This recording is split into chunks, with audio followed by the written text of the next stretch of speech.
កិច្ចចាប់ផ្ដើមពួកខ្ញុំសូមអនុញ្ញាតសម្ដែងការគោរពដ៏ខ្ពង់ខ្ពស់ចំពោះលោកគ្រូអ្នកគ្រូដែលជាគណៈកម្មការព្រមទាំងទស្សនិកជនទាំងអស់ដែលបានមកទស្សនាបទបង្ហាញនេះសួស្ដីពួកខ្ញុំមកពីក្រុមយុវសតវត្សទី21ឬហៅថា Youth 21st Century ដែលមានសមាជិកក្រុមទាំងអ៊ីងអ៊ីង អានសូលី ទៅសដារីកាលោកអាមេរ៉ាគីស្ទីនិងហុងមីងហ្វុងពួកខ្ញុំជាសិស្សថៃ12នៃសាលាសវណ្ណភូមិទីតាំងទេផនក្នុងថ្ងៃនេះផងដែរពិតជាកិត្តិយសសម្រាប់ពួកខ្ញុំយ៉ាងក្រៃលែងដែលមានឱកាសចូលរួមបំណិនប្រកួតប្រជែងវត្តិកាបំណងប្រាថ្នានេះក្រោមប្រធានបទមួយដែលមានចំណងជើងថារូបរាងធនាគារ Digital បែបថ្មីតាមមួយថ្ងៃទៀតសោតនេះខ្ញុំឈ្មោះទាំងអ៊ីងជាមេតំណាងក្រុមយុវសតវត្សទី21នេះនឹងមកធ្វើបទបង្ហាញជូនទស្សនិកជនទាំងអស់គ្នាប៉ុន្តែមុននឹងឈានដល់ការបកស្រាយប្រធានបទខាងលើឲ្យបានក្បោះក្បាយនោះទាំងខ្ញុំសូមលើកយកមាតិកាមួយចំនួនមកបកស្រាយជាមុនសិនមាតិកា1តើធនាគារ Digital បែបថ្មីមានរូបរាងដូចម្តេច2តើប្រព័ន្ធនេះត្រូវបានប្រើប្រាស់យ៉ាងដូចម្តេច3តើបង្កើតឡើងក្នុងគោលបំណងអ្វី4តើគម្រោងនេះផ្ដល់ផលប្រយោជន៍អ្វីខ្លះ5តើក្នុងដំណើរប្រតិបត្តិគម្រោងនេះនឹងមានបញ្ហាអ្វីកើតឡើងហើយមានដំណោះស្រាយយ៉ាងដូចម្តេច6តើគម្រោងនេះមានកំណត់នឹងការដកស្រង់ចេញពីឯកសារណាខ្លះ1តើធនាគារ Digital បែបថ្មីមានរូបរាងដូចម្តេចរូបរាងធនាគារ Digital ដែលពួកខ្ញុំបានធ្វើគម្រោងនោះមានរូបរាងជា App ប្រព័ន្ធធនាគារដូចជា ABA, ACDA ជាដើមប៉ុន្តែមានរូបរាងខុសគ្នាត្រង់ប្រព័ន្ធធនាគារបែបថ្មីនេះបង្កើតឡើងសម្រាប់ផលប្រយោជន៍បុគ្គលផងនិងសង្គមជាតិបរិស្ថានផង2តើប្រព័ន្ធនេះត្រូវបានប្រើប្រាស់យ៉ាងដូចម្តេចប្រព័ន្ធនេះត្រូវបានប្រើប្រាស់ដោយរាល់អ្នកប្រើប្រាស់អាចសន្សំពិន្ទុសម្រាប់រក្សាទុកដើម្បីដោះដូរជាដើមឈើដែលមានស្ថិតឈ្មោះខ្លួនហើយខាងក្រុមហ៊ុននឹងយកដើមឈើនោះទៅដាំនៅទីសាធារណៈឬទីវាលដែលត្រូវបានអនុញ្ញាតនិងមានការគាំទ្រយ៉ាងមុតមាំពីរដ្ឋពិន្ទុនោះអ្នកប្រើប្រាស់អាចទទួលបានជារៀងរាល់ថ្ងៃចំនួន1ពិន្ទុចន្លោះម៉ោង7ទៅម៉ោង8ព្រឹកហើយអាចទទួលបានថែមទៀតនៅពេលដែលអ្នកប្រើប្រាស់ app នេះដើម្បីទិញទំនិញនៅហាងដែលជាដៃគូសហការរបស់ធនាគារយើងអាចយកពិន្ទុនោះទៅទិញដើមឈើប្រភេទណាមួយដែលខ្លួនស្រឡាញ់ទៅតាមតម្លៃរបស់វាហើយវានឹងលោតចូល system របស់ធនាគារជាដើមឈើនិម្មិតហើយខាងក្រុមហ៊ុននឹងរៀបចំដាំជូនដោយផ្ទាល់ដែលមានភ្នាក់ងារចាំមើលថែទាំជាប្រចាំដែលមានការសហការពីក្រសួងអប់រំយុវជននិងកីឡាផងដែរដើម្បីដឹកនាំសិស្សានុសិស្សទូទាំងប្រទេសចូលរួមពលកម្មជារៀងរាល់ខែម្ដងដើម្បីចូលរួមថែទាំបរិស្ថានទាំងអស់គ្នាហើយអ្នករាល់គ្នាអាចមកទស្សនាដើមឈើរបស់ខ្លួនបាន3តើវាបង្កើតឡើងក្នុងគោលបំណងអ្វីយើងដឹងហើយថាសប្តាហ៍នេះប្រទេសកម្ពុជាជាប្រទេសកំពុងអភិវឌ្ឍមិនសូវជឿនលឿនដោយប្រទេសដទៃហើយការប្រើប្រាស់បច្ចេកវិទ្យា Digital របស់ប្រទេសកម្ពុជានៅមានកម្រិតនិងបញ្ហាធម្មជាតិកំពុងបន្តកើតឡើងមូលហេតុនេះហើយបានជាពួកខ្ញុំបង្កើតគម្រោងនេះឡើងក្នុងគោលបំណងចង់បង្កើតគំនិតថ្មីៗដែលមិនធ្លាប់មានពីមុនមកនិងអាចមាននាពេលអនាគតដើម្បីជួយលើកស្ទួយកិច្ចការងារនៅក្នុងសង្គមបង្កើតវិស័យសេដ្ឋកិច្ចនិងការចូលរួមថែរក្សាបរិស្ថានដោយយើងដឹងហើយថាប្រទេសប្រទេសកម្ពុជាយើងសត់ណាស់ជាពិសេសទីក្រុងភ្នំពេញបើយើងមិនចូលរួមលើកកម្ពស់និងបង្កើននូវគំនិតច្នៃប្រឌិតក្នុងការចូលរួមថែរក្សាបរិស្ថានទេនោះនឹងអស់ប្រយោជន៍ជាមិនខានដែលយើងត្រូវចំណាយប្រាក់កាសយ៉ាងច្រើនដើម្បីនាំចូលពីបរទេសការចូលរួមថែរក្សាបរិស្ថាននិងដាំដើមឈើវាមិនត្រឹមជាតួនាទីរបស់ពលរដ្ឋម្យ៉ាងទេក៏ទៅជាតួនាទីរបស់ស្ថាប័នទូទាំងប្រទេសផងដែរលើសពីនេះទៅទៀតមានគោលបំណងដើម្បីឲ្យប្រជាពលរដ្ឋនៅក្នុងប្រទេសកម្ពុជាកាន់តែយល់ច្បាស់ក្នុងការប្រើប្រាស់លើវិស័យបច្ចេកវិទ្យា Digital បែបថ្មីនេះឲ្យសមស្របទៅនឹងដំណើរការពិភពលោកដែលប្រទេសអភិវឌ្ឍនិងកំពុងអភិវឌ្ឍជាច្រើនបានកំពុងអនុវត្តហើយប្រទេសកម្ពុជាយើងគួរតែត្រូវដើរតាមបរិបទរបស់សង្គមជាតិដទៃដូចគ្នាហើយប្រព័ន្ធ Digital នេះពិតជាមានសារៈសំខាន់ណាស់សម្រាប់ប្រជាជនខ្មែរនាពេលអនាគត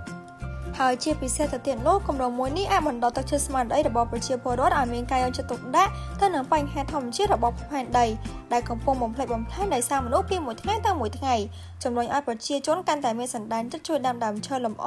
និងអភិរក្សបរិស្ថានបន្ថែមដែលប្រព័ន្ធ Digital ងាយស្រួលរហ័ស4តើគម្រោងនេះផ្ដល់ផលប្រយោជន៍អ្វីខ្លះគម្រោងនេះផ្ដល់ផលប្រយោជន៍ដូចជាពិន្ទុដែលអ្នកប្រើប្រាស់សន្សំហើយហូរសុពលភាពរយៈពេល1ឆ្នាំត្រូវបានខាងក្រុមហ៊ុនកាត់ទុកប៉ុន្តែមិនអសារបង់ទេគឺយកពិន្ទុនោះទៅផ្សាយជាអំណោយចែកជូនដល់អ្នកខ្វះខាតក្មេងកុមារកំព្រាមន្ទីរពេទ្យនិងអង្គការផ្សេងៗហើយម្យ៉ាងទៀតនោះអ្នកប្រើប្រាស់ដែលចំណាយពិន្ទុច្រើនជាងគេប្រចាំខែដើម្បីជួយបរិស្ថានជាតិដែលគេហៅថា Point Top Spender នោះនឹងមានរង្វាន់លើកទឹកចិត្តពីខាងក្រុមហ៊ុនដើម្បីបន្តធ្វើទង្វើជាពលរដ្ឋល្អនេះតទៅទៀតប៉ុន្តែបំណងភ្នាក់ងារដែលថែទាំមុខជាទៅបានជ្រើសរើសនិងផ្ដល់សិទ្ធិដល់អ្នកដែលគ្មានការងារធ្វើដើម្បីជាឱកាសផ្ដល់ការងារដល់ពួកគាត់ក្នុងការចិញ្ចឹមក្រពះនិងជីវភាពប្រចាំថ្ងៃរបស់ពួកគាត់ហើយក្មេងៗកុមារកំព្រាក៏អាចធ្វើដើម្បីដោះដូរជាចំណីអាហារសម្ភារៈសិក្សាបានដែរ លើពីនេះទៅទៀតនោះបានលើកដំណើរការចំណាយក្នុងស្រុកនៅបរទេសកាន់តែមានភាពទូលំទូលាយប្រកបដោយភាពងាយស្រួលជឿជាក់សុវត្ថិភាពនិងផាសុកភាពដោយមិនចាំបាច់ប្រើក្រដាសប្រាក់នោះទេដែលអាចប៉ះពាល់ដល់សុខភាពហើយរត់មិនចាំបាច់ប្រើធនធានជាច្រើនក្នុងការផលិតនោះទេចំណុចពិសេសនោះវាជួយបរិស្ថានជាតិឲ្យកាន់តែមានភាពល្អប្រសើរឡើងពីមួយកម្រិតទៅមួយកម្រិតដោយយើងដឹងហើយថាភពផែនដីយើងត្រូវបានរងគ្រោះយ៉ាងខ្លាំងក្លាពីកាំរស្មី UV ហើយភពផែនដីពិតជាខំប្រឹងយ៉ាងខ្លាំងក្នុងការការពារជីវិតលើផែនដីឲ្យជៀសផុតពីគ្រោះថ្នាក់ទាំងនោះទោះបីប្រាក់ចំណូលប្រព័ន្ធធនាគារនេះមិនអាចទទួលបានច្រើនដោយបណ្ដាធនាគារដទៃក៏ដោយតែវាជាទង្វើមួយដ៏គួរឲ្យកោតសរសើរនិងជាគំរូដល់សំណាក់ក្រុមហ៊ុនធនាគារហិរញ្ញវត្ថុដទៃក្នុងការរួមគ្នាជាពួរថែទាំបរិស្ថានទាំងអស់គ្នា 5. តើក្នុងដំណើរការប្រតិបត្តិគម្រោងនេះនឹងមានបញ្ហាអ្វីកើតឡើងហើយមានដំណោះស្រាយយ៉ាងដូចម្តេច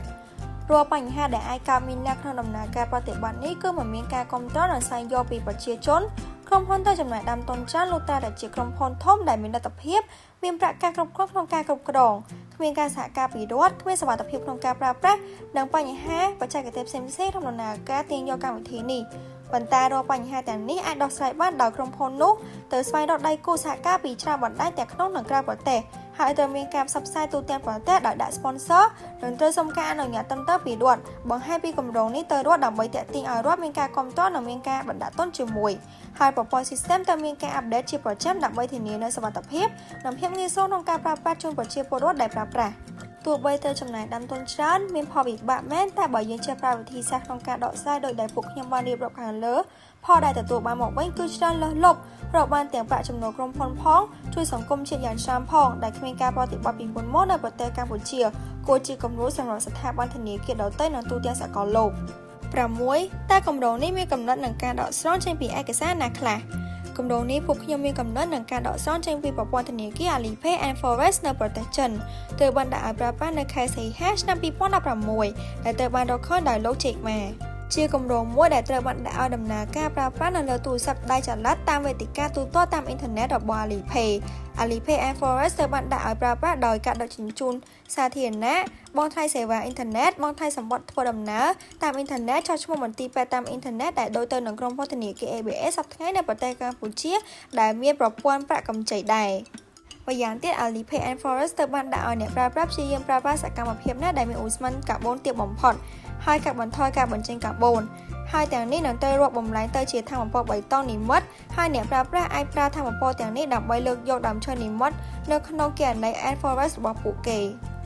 នៅពេលដែលមានថាមពលគ្រប់គ្រាន់ដើម្បីដាំដើមឈើនិម្មិតវានឹងត្រូវបានបំលែងទៅជាដើមឈើពិតហើយត្រូវបានដាំនៅក្នុងតំបន់ជាក់ស្ដែងមួយចំនួននៅក្នុងប្រទេសចិនដែលមនុស្សដែលគាំទ្រដោយ Ant Financial Services Group និងដៃគូរបស់វាចាប់តាំងពី Alipay and Forex បានបង្កើតនៅឆ្នាំ 2016 រហូតមកដល់ខែឧសភាឆ្នាំ 2017 មានអ្នកប្រើប្រាស់ប្រហែល 200 លាននាក់ដែលស្មើនឹង 3% នៃប្រជាជនពិភពលោករហូតដល់ខែសីហាឆ្នាំ 2017 ការបំភាយកាបូនចំនួន 1.20 លានតោនត្រូវបានកាត់បន្ថយទាំងស្រុងហើយដើមឈើចំនួន 10.25 លានដើមត្រូវបានដាំមនុស្សជាង 500 លាននាក់បានចូលរួមប្រើប្រាស់ Alipay and Forex និងដាំដើមឈើជាង 100 លានដើមដែលគិតត្រឹមខែសីហាឆ្នាំ 2019 ឥឡូវនេះគ្របដណ្ដប់លើផ្ទៃដីសរុប 112,000 ហិកតានៅភាគពាយព្យប្រទេសចិនគោលបំណងនៃការបង្កើត Alipay and Forex ជួយភពផែនដីវាជួយកាត់បន្ថយការបញ្ចេញកាបូនទ្វេដងហើយវាមានសារៈសំខាន់នៃការប្រមូលបន្ទុនដើម្បីដាំដើមឈើនិម្មិតជួយសម្រួលដល់ការរស់នៅមានការសន្សំសំចៃថាមពលនិងកាត់បន្ថយការបំភាយឧស្ម័នហើយការដាំដើមឈើប្រកាសជាអាចជួយការពារពីការរលួយដីនិងគ្រប់គ្រងការធ្វើឲ្យវាលខ្សាច់មានតួនាទីសំខាន់ក្នុងការប្រយុទ្ធប្រឆាំងនឹងការប្រែប្រួលអាកាសធាតុជួយមនុស្សជួយកសិករក្នុងស្រុកបង្កើតប្រាក់ចំណូលពីសេដ្ឋកិច្ចបៃតងថែមទាំងជួយផ្ដល់ការងារដល់អ្នកគ្មានការងារធ្វើដោយឲ្យមើលថែទាំដើមឈើជាដើម